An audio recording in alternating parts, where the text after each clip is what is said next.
Dear President of UEFA, dear Alexander, dear members of the UEFA Executive Committee, dear Presidents, General Secretaries, delegates of the European associations, honorary members, FIFA Council members, members of the Amicale des Anciens, sitting always in this room and reminding us always where we are coming from.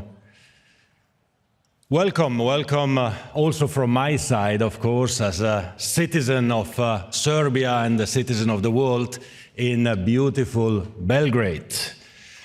It is always a pleasure, as you know, and an honor for me to speak at the UEFA Congress because I've been spending many years in UEFA. I've been learning a lot from UEFA, and I try to take the learnings from the great success of European football, to take them, to adapt them, and to bring them to the entire world, and to have a little impact there.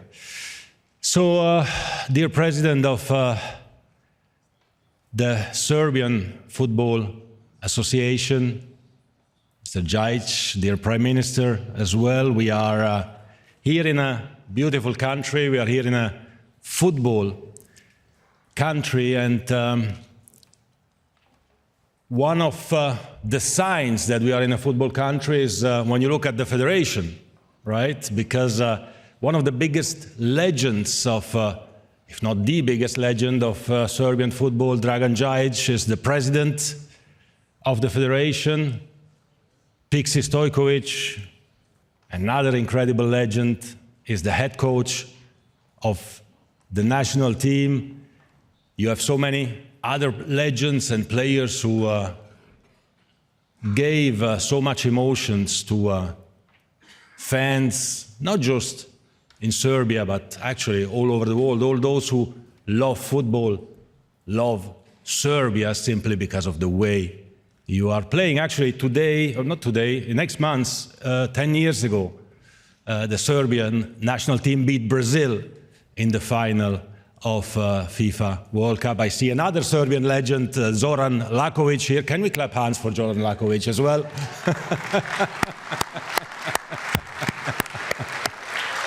He was there in New Zealand, I think, right, when Serbia became world champion against Brazil. That was 10 years ago. So a lot of top players and a lot of emotions for football. We are definitely in a football country, and I was thinking when I had to think about what I'm going to say today, well, what should I speak about? You have elections today, I know that. And when you have elections, everyone focuses on that election, and you want the speeches to be short and focused, and you don't even want to listen to anything. So I said I will focus only on 3 points.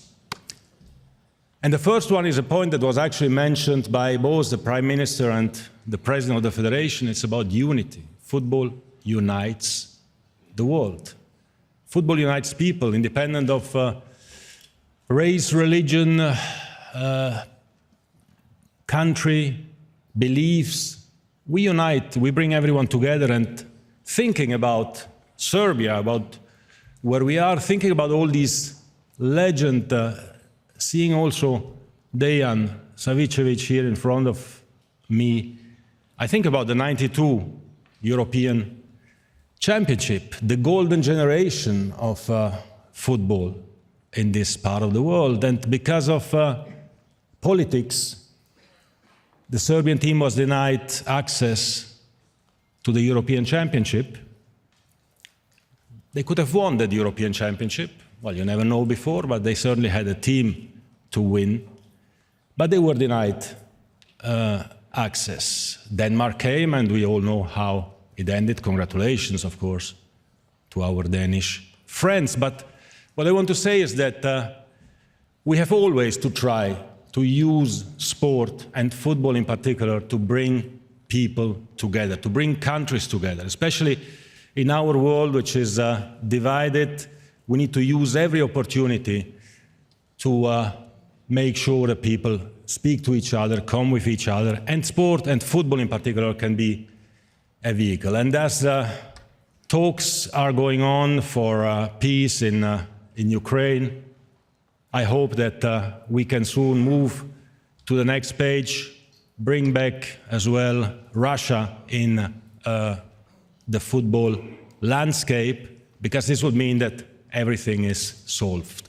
That's what we have to cheer for, that's what we have to pray for, because that is what football is about. It's not about dividing, it's about uniting girls, uniting boys, uniting people from wherever they are. And how do we unite? Well, we unite through competitions, and I would like to come to my second point already. Competitions like new competitions, such as the FIFA Club World Cup coming up very soon.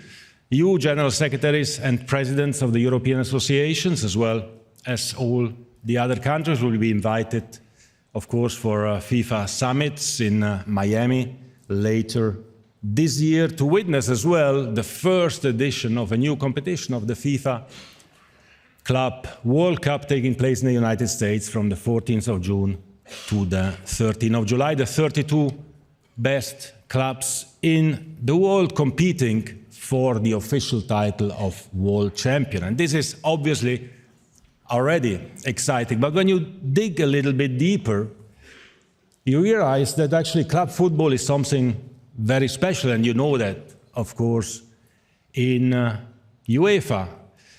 I remember still when the Champions League was created.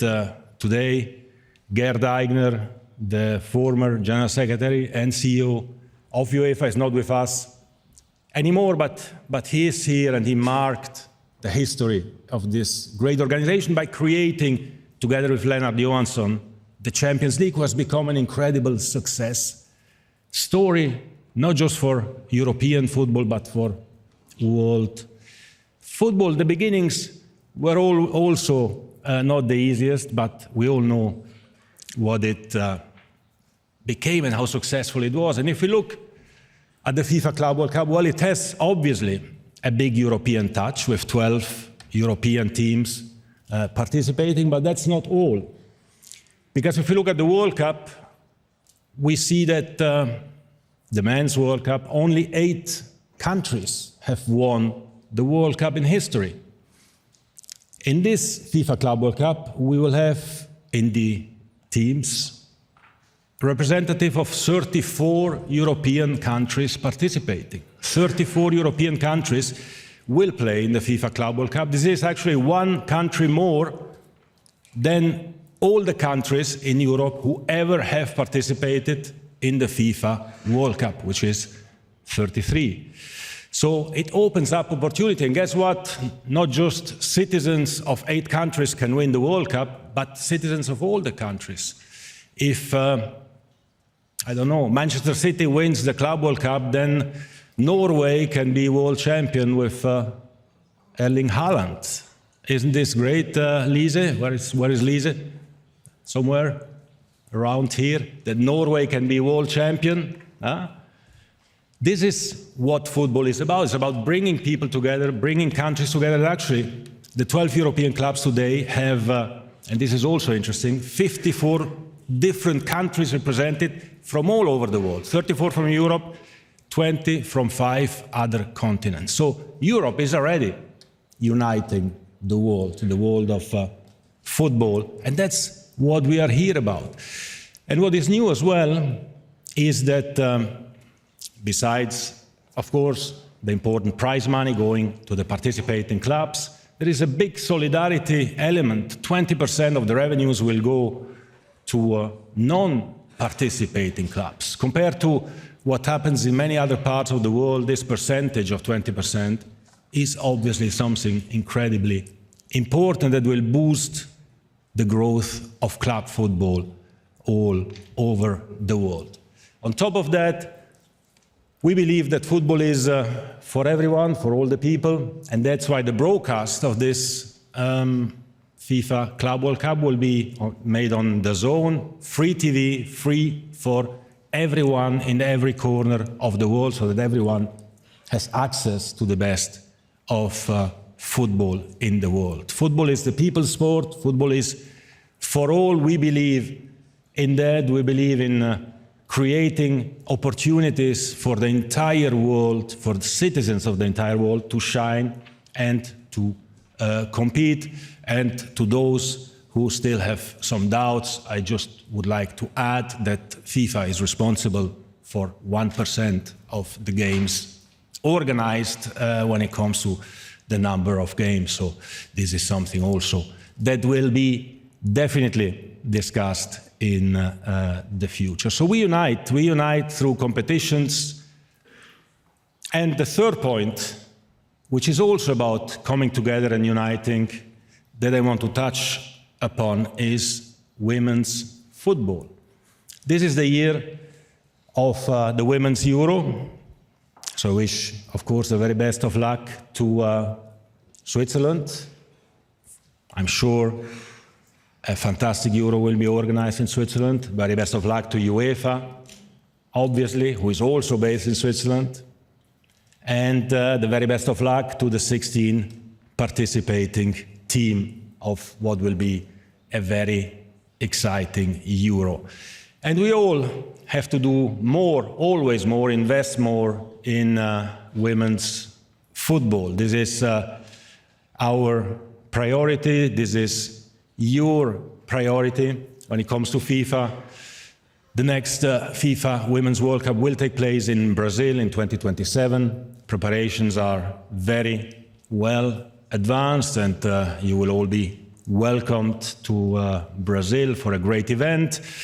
And we have started the bidding process, actually, for, as you know, for the World Cups, Women's World Cups in 31 and 35. Our idea, we will discuss this further at the FIFA Council before the Congress in May. Our idea is actually to increase there as well the number of participating teams from 32 to 48 to equal it with the Men's World Cup as of 2031. And today I can also confirm that as part of the bidding process, we received one bid for 31 and one bid, valid bid, I should add, for 35. The 31 bid is from the United States of America and potentially some other CONCACAF members together, and the 35 bid is from Europe, from the home nation. So the path is there for the Women's World Cup to be taking place in 31 and 35 in some great countries, in some great nations, to boost even more the women's football movement. And because we have to do more for women's football, let me add one last point, one last element. As you know, last year, the Olympic Games took place in Paris, beautiful Olympic Games. Football is part of the Olympic Games. And as many of you know, we have in the Olympic Games 16 men's team, but it's an under-23 competition essentially, and 12 women's team. This is something that we don't like too much, so we have been asking the International Olympic Committee whether we can have 16 men and 16 women's team. It seems this is not possible. We will still be asking. But our proposal, that we will of course discuss as well internally, and we have already started to discuss it, would be that if it is not possible to have 16 and 16, then we should maybe just think about swapping it, meaning we should have 16 women's team at the Olympics and 12 men's team at the Olympics in order to foster even more the women's football movement. I think we owe that to women's football. I think this will be a strong signal, but we will see where this leads us and how we can make sure that we boost and develop football even more all over the world. I would like to conclude by again thanking you all. We see each other in beautiful Asunción in Paraguay, and I acknowledge the presence of the presidents of CONMEBOL, CAF, and OFC here as well. Thank you, Alejandro, for welcoming us in Asunción in May, and then in Miami later in June for the FIFA Club World Cup. And I can also tell you that for the first time in history, it is also part of uniting the world, when we will set up the new committees in FIFA, every president of every association in the world, including, of course, Europe, will be member of a FIFA committee, so that we can really bring everyone under one roof to bring football to new heights. Thank you very much for your attention. I wish you the best of luck for all those who are in elections, and looking forward to continue working with Alexander, with UEFA, with all of you. Thank you so much.